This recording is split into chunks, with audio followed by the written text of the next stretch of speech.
Hi guys, welcome back to SmithOutpost. Today I have with me the Logitech G Cloud gaming handheld. It is on the Android platform as well, so it is going to support that Google Play Store, NVIDIA GeForce Now, Xbox Game Pass, Steam Link, Shadow PC, and more. So this is also going to be a cloud gaming handheld. So keep that in mind, guys. You're going to have a little bit of subscription lock-in when you're looking at a device like this. So you have to be willing to be a cloud gamer.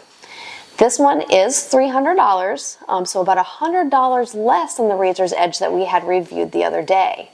It does have the Qualcomm Snapdragon 720G, octa-core CPU up to 2.3 gigahertz, 64 gigs of internal hard drive space, which isn't a lot, guys, when we're talking about gaming, so keep that in mind when you're looking at this. It is 64 gigs of internal storage.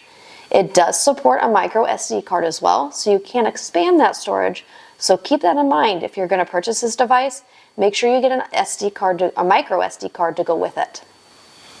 The display on it isn't too bad. So it is a 7-inch display, and it is up to 1080p at 60 frames per second, which isn't really too terrible, but definitely less hertz than the Razor's Edge. So keep that in mind as well.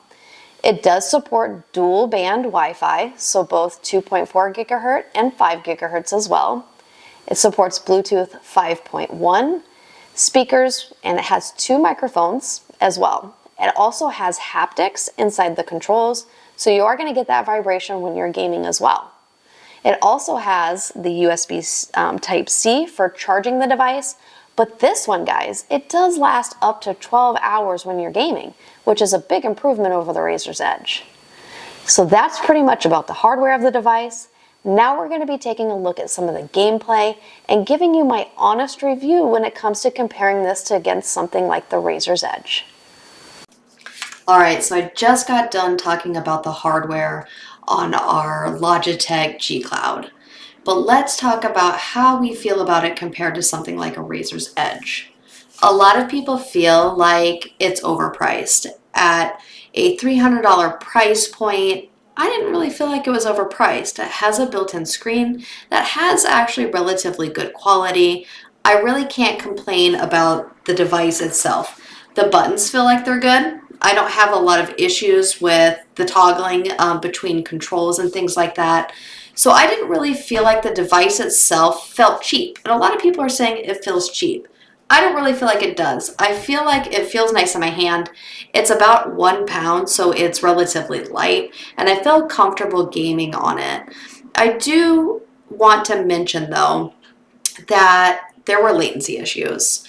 So when I would connect over to, for example, my Steam Link, I did have a couple times where it did drop, and then I would have to actually reconnect back to the game.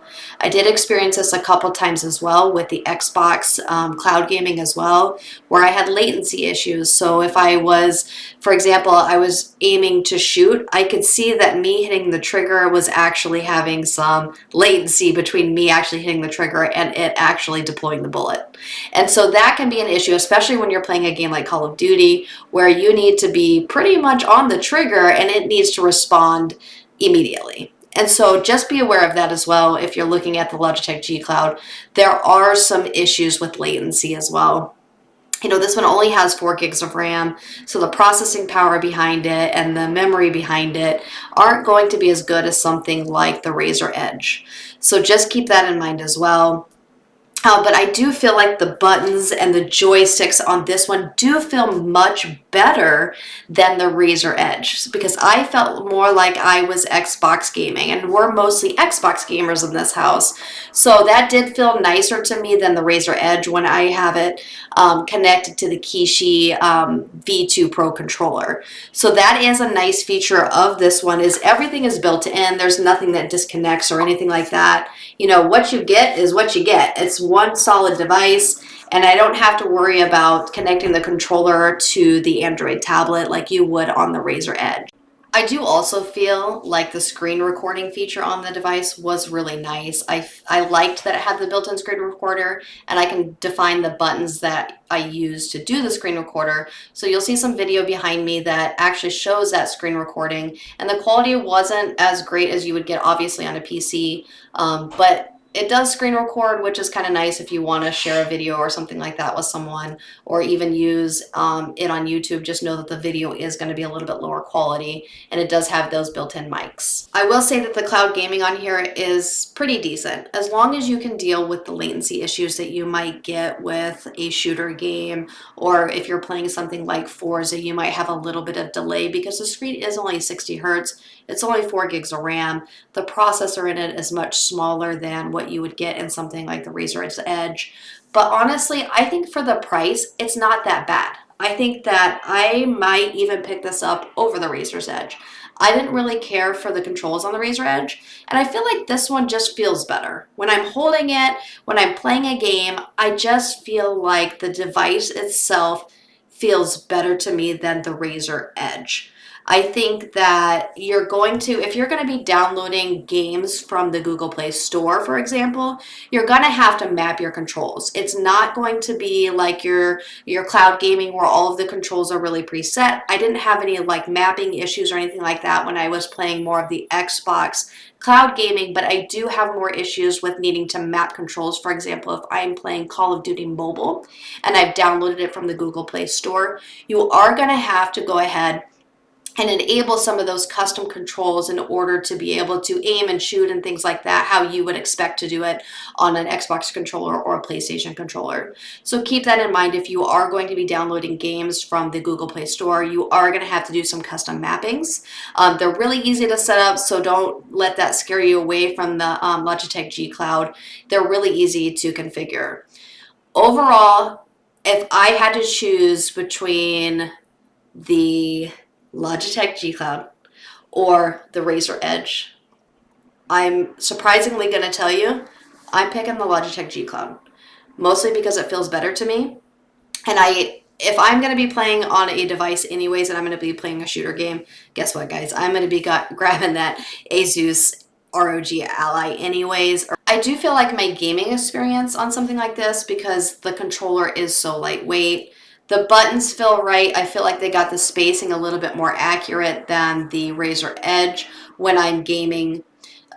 Just know that when you're buying a device like this, just like the Razer Edge, you are getting into that subscription lock-in again, because this is a cloud gaming device. So just be aware that you are going to be doing a lot of subscriptions and things like that if you go with something like a G Cloud. Honestly, if I was a parent and I'm looking to buy a device for my kids, so let's go with an under 13 category, okay? I want something my kids can play in the car, they can hook up to my mobile Wi-Fi. Am I going to choose a Razer Edge or the Logitech G Cloud? I'm going to go with the G Cloud. I think it's going to be easier for them to navigate. The controls are so much like a console that I feel like that's a better device for probably an under 13 category.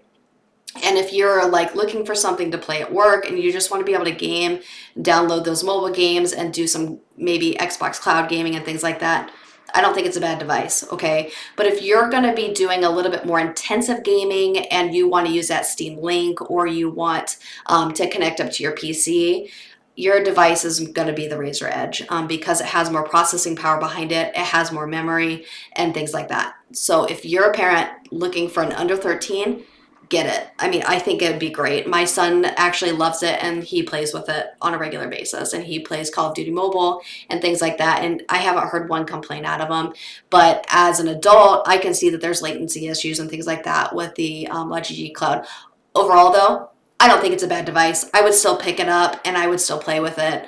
But for me, my winner is still going to be that Asus ROG Ally. So just know that it depends on the type of gaming that you're looking, the experience that you're looking for. But overall, this is a great cloud gaming device, especially for the price point.